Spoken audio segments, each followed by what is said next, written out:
La historia de la vida en la Tierra es una danza entre adaptación y exceso. Durante más de 4.000 millones de años, la evolución ha transformado organismos simples en criaturas majestuosas, desde bacterias invisibles hasta titanes de carne y hueso que hacían temblar el suelo con cada paso. Pero la evolución no es sabia, no es intencional, no tiene plan. Simplemente funciona hasta que deja de hacerlo.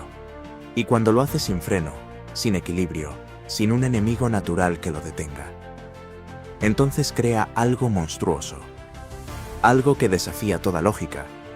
Garras demasiado largas para usarlas, dientes que no encajan en la boca, cuerpos tan inmensos que dependen de condiciones ambientales imposibles, criaturas que dominaron su mundo, pero que al mínimo cambio, colapsaron. Este vídeo es un viaje hacia esos extremos, porque no todas las criaturas prehistóricas eran perfectas. Algunas eran errores que, por un tiempo, funcionaron. Otras eran éxitos, que se convirtieron en su propia trampa. Conoceremos a 5 de estos animales. 1.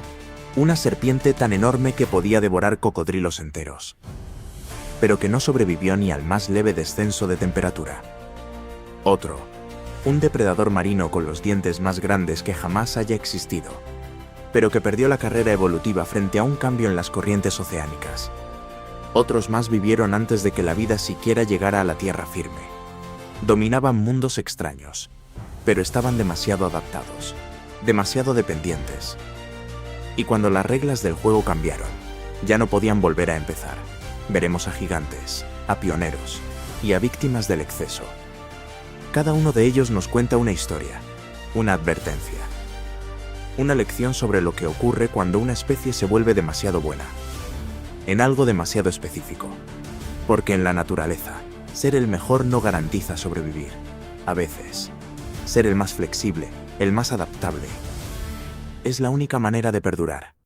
Este es un homenaje a los exagerados de la evolución, a los monstruos temporales, a las bestias que solo pudieron existir en un instante perfecto de la historia de la Tierra. Y cuando ese instante se acabó, ellas también. Hace unos 60 millones de años, el mundo comenzaba a recuperarse del impacto que había acabado con los dinosaurios. La Tierra aún ardía, los mares hervían en silencio, y las selvas tropicales apenas comenzaban a reconquistar el planeta. Y en ese nuevo orden, sin tiranosaurios, sin mosasaurios, una nueva criatura se deslizó hasta el trono de los depredadores. Su nombre, Titanoboa. Y su sola existencia desafía nuestra imaginación. Imagina una serpiente de 13 metros de largo, tan larga como un autobús articulado, con un peso de más de 1 tonelada. Un cuerpo que se deslizaba en silencio por las junglas sofocantes del Paleoceno, dejando tras de sí solo calor y muerte. Titanoboa no cazaba como lo hacen las serpientes modernas. No era discreta, ni ágil, ni veloz. No lo necesitaba. Su sola masa le daba ventaja. Cuando se enrollaba sobre una presa, sus músculos no solo apretaban, aplastaban. Científicos estiman que podía ejercer más de 1.800 kilogramos de presión por metro cuadrado. Suficiente para detener el corazón de un caimán en segundos. Suficiente para partir costillas. Suficiente para matar sin que la presa pudiera emitir un sonido. Pero la pregunta es inevitable. ¿Cómo llegó a ser tan grande? La clave está en su sangre. Las serpientes, como todos los reptiles, son ectotérmicas. No regulan su temperatura corporal internamente. Dependen del ambiente.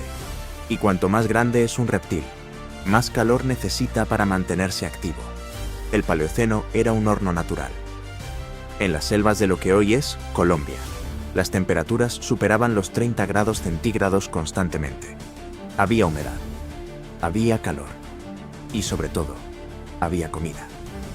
Tortugas gigantes, caimanes ancestrales, peces óseos del tamaño de humanos. Un buffet perfecto para una serpiente hambrienta. Titanoboa no era rápida, pero tampoco lo necesitaba. Se movía por ríos oscuros, acechaba desde el lodo, y atacaba con la lentitud de la inevitabilidad. Era una especialista. Pero ese fue su mayor error, porque el clima empezó a cambiar, lentamente, casi imperceptiblemente. la temperatura media global comenzó a descender. Para nosotros, un cambio de 1 o 2 grados puede ser imperceptible. Para una criatura como Titanoboa, era una sentencia de muerte. Su cuerpo, tan dependiente del calor, se volvía más lento. Su metabolismo se estancaba. Y con cada estación más fría, la reina de la selva se convertía en un fantasma. Más torpe, más vulnerable, más condenada. Y si eso no era suficiente, su tamaño tampoco le permitía migrar. Era demasiado grande, demasiado lenta, demasiado dependiente de un ecosistema específico. Cuando ese ecosistema desapareció, ella lo hizo también. Hoy, sus fósiles yacen en capas profundas de carbón y arcilla, pero su sombra sigue viva. En cada anaconda que nada por el Amazonas, en cada boa constrictor que acecha desde las ramas, y en cada historia que nos recuerda que incluso los monstruos más grandes pueden desaparecer con solo un cambio en el viento. Antes de que existieran los dinosaurios, antes de que la vida caminara sobre la tierra firme, antes incluso de que los peces tuvieran mandíbulas, hubo un tiempo donde todo lo que vivía en el mar. Era el Cámbrico Medio. Hace más de 500 millones de años. Un océano sin plantas, sin corales, sin vértebras, pero con una criatura que ya entendía lo que significaba cazar. Su nombre era Anomalocaris, y durante millones de años fue el primer gran depredador del planeta. Pero también fue el primer aviso de que la evolución, cuando se adelanta demasiado a su época, puede volverse una trampa mortal. Anomalocaris era distinto a todo lo que había antes, y a casi todo lo que vino después. Medía hasta 60 centímetros de largo, lo cual, en un mundo donde la mayoría de las especies no pasaban los 3 o 4 centímetros, lo convertía en un gigante. Su cuerpo estaba cubierto de aletas laterales, que se movían como una onda perfecta, permitiéndole nadar con agilidad por el fondo del mar. Pero lo más llamativo eran sus brazos frontales, 2 apéndices curvados con espinas, que extendía desde su cabeza para atrapar presas y llevarlas hacia su boca circular. Una boca que parecía más una trampa alienígena que una herramienta de caza terrestre. Científicos la describen como una rosquilla dentada o una rueda giratoria de placas endurecidas, una estructura capaz de morder. Sí, pero no de triturar. Y ahí comienza el problema. Anomalocaris dominó su mundo porque sus presas eran blandas, gusanos marinos, artrópodos de cuerpo gelatinoso, jellyfish prehistóricas flotando cerca del fondo. Era un cazador veloz, eficaz, letal. Mientras sus víctimas no tuvieran conchas. Pero la evolución no se detiene. Y pronto empezaron a aparecer criaturas con exoesqueletos duros, caparazones resistentes y defensas que su boca blanda no podía atravesar. Los trilobites, por ejemplo, comenzaron a dominar el mar. Pequeños, duros y resbaladizos, imposibles de romper con una boca circular y sin fuerza de mordida.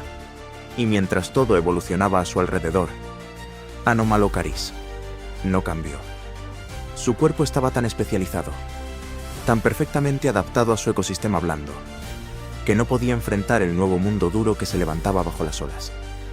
Era rápido, sí, pero no fuerte, y su debilidad lo alcanzó.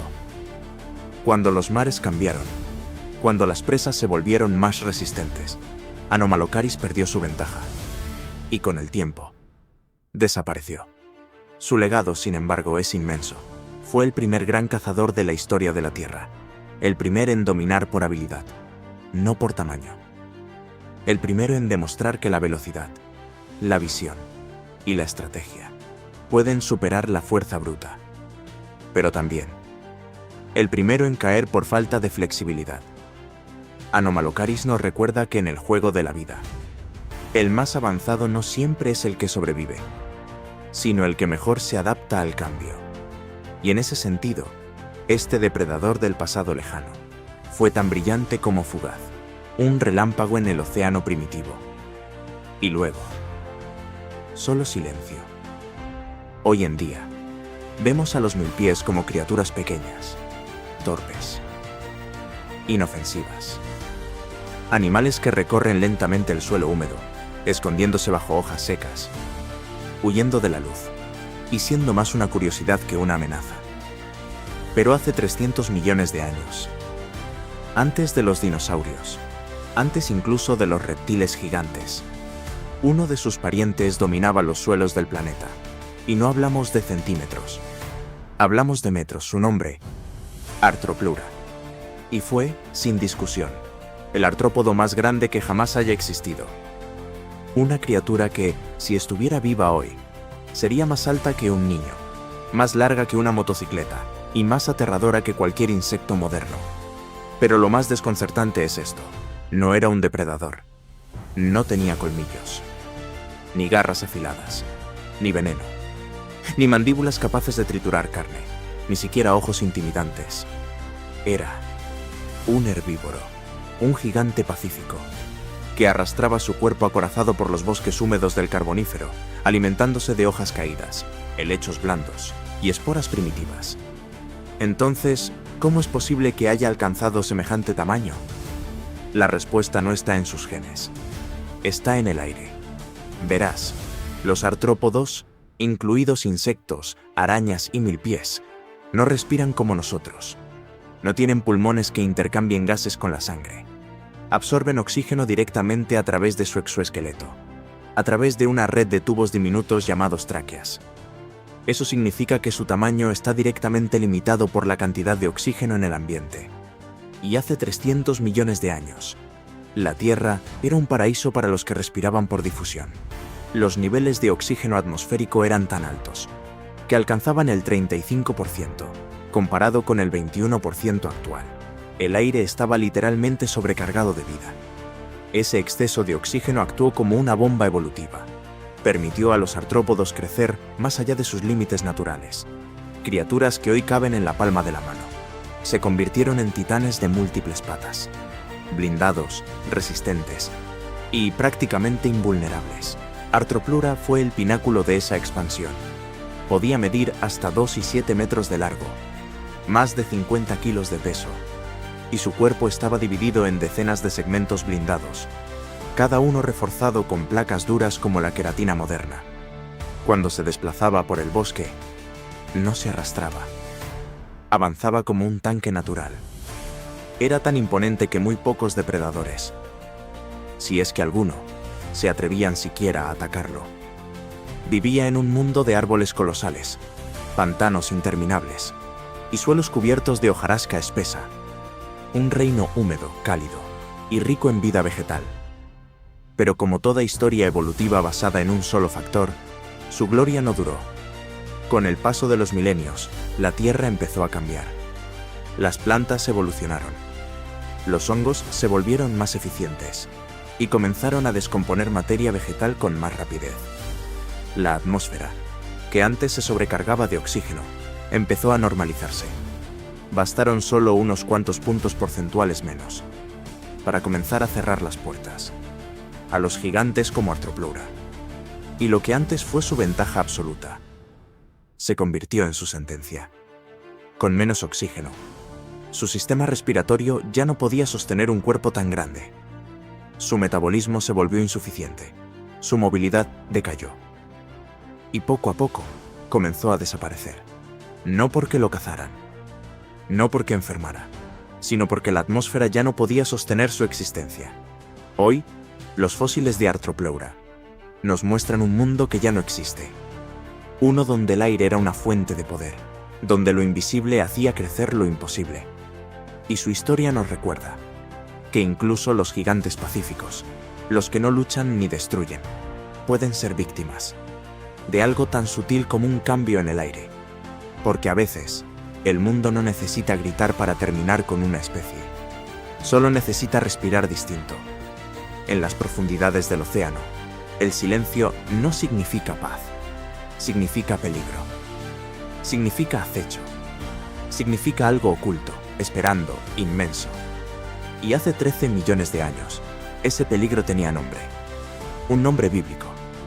Un nombre que evocaba caos, abismo y dominio. Libitan melvillei. Era un cetáceo gigantesco, una versión descomunal del cachalote moderno, pero rediseñado por la evolución para hacer algo más que comer calamares en la oscuridad. Liviatán era un asesino de ballenas. Y no lo digo como metáfora.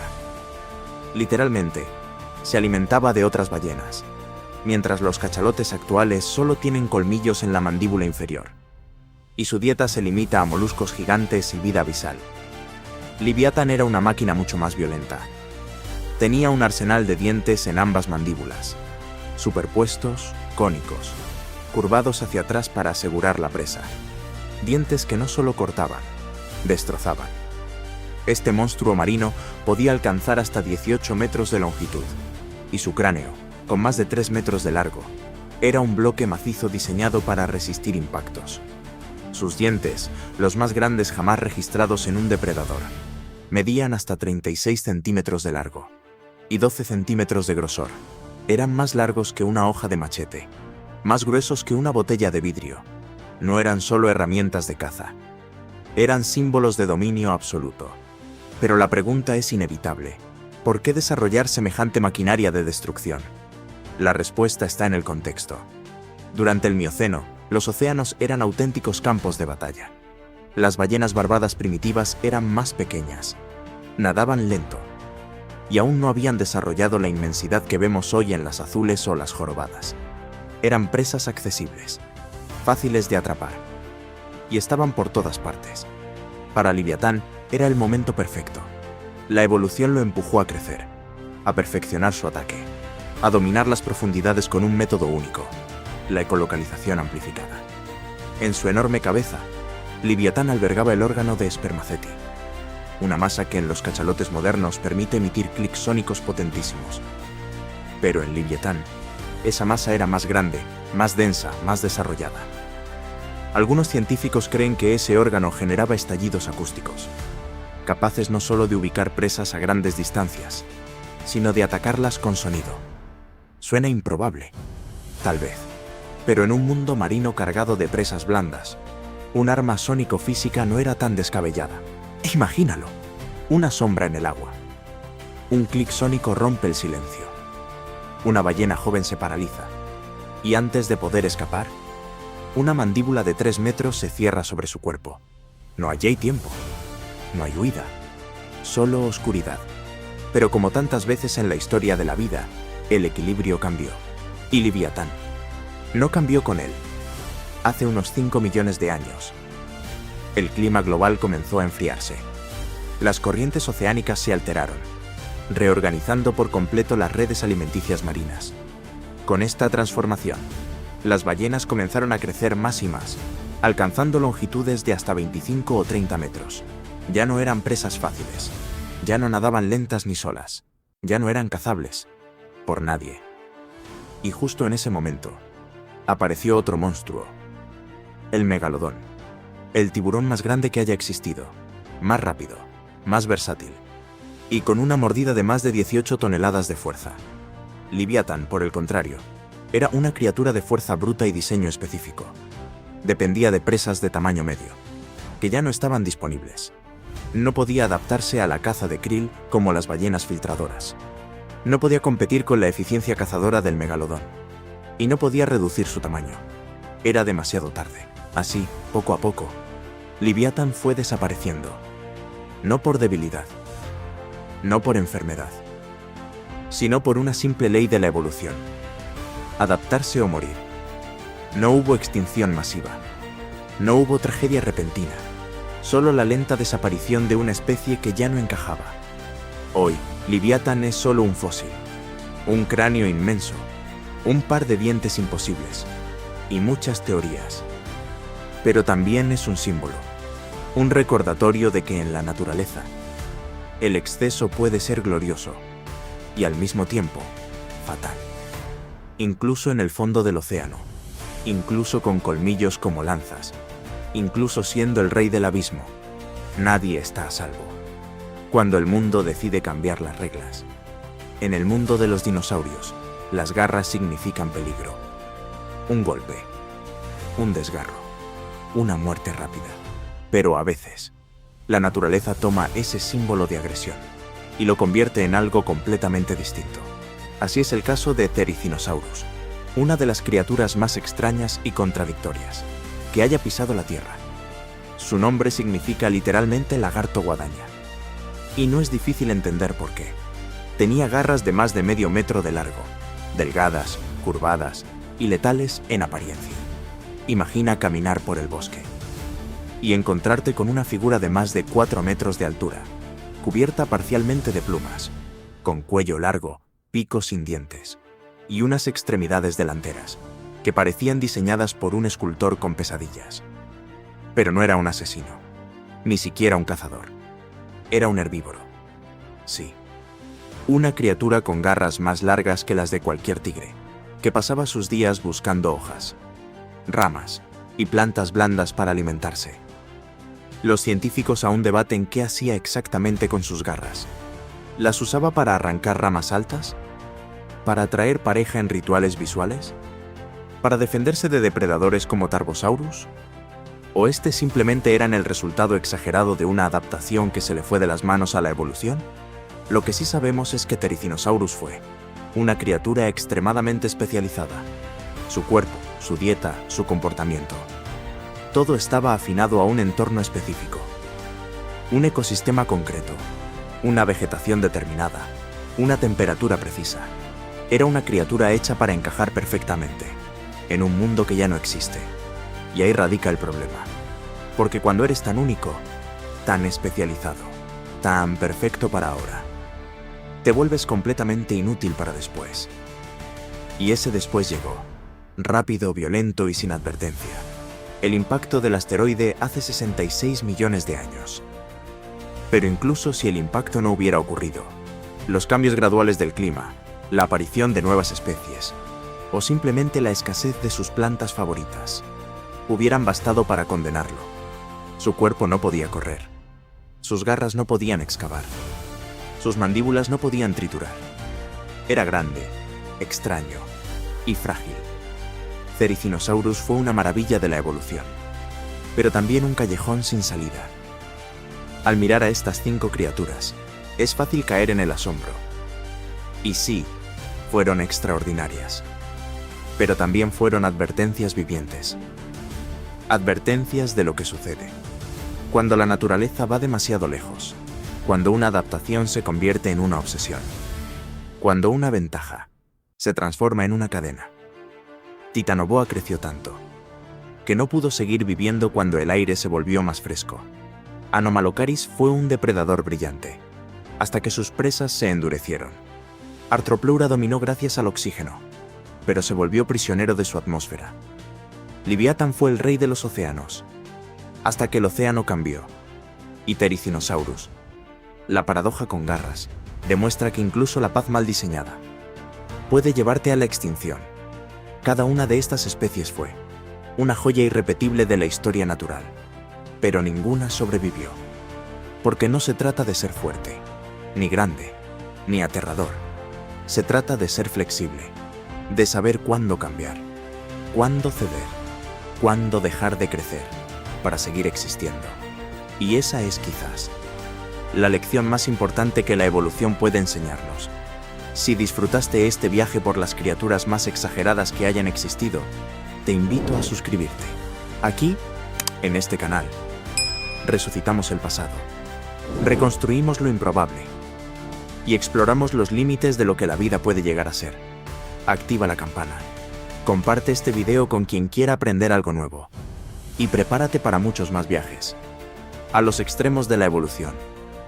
Porque mientras exista historia, existirán monstruos que la naturaleza se atrevió a imaginar.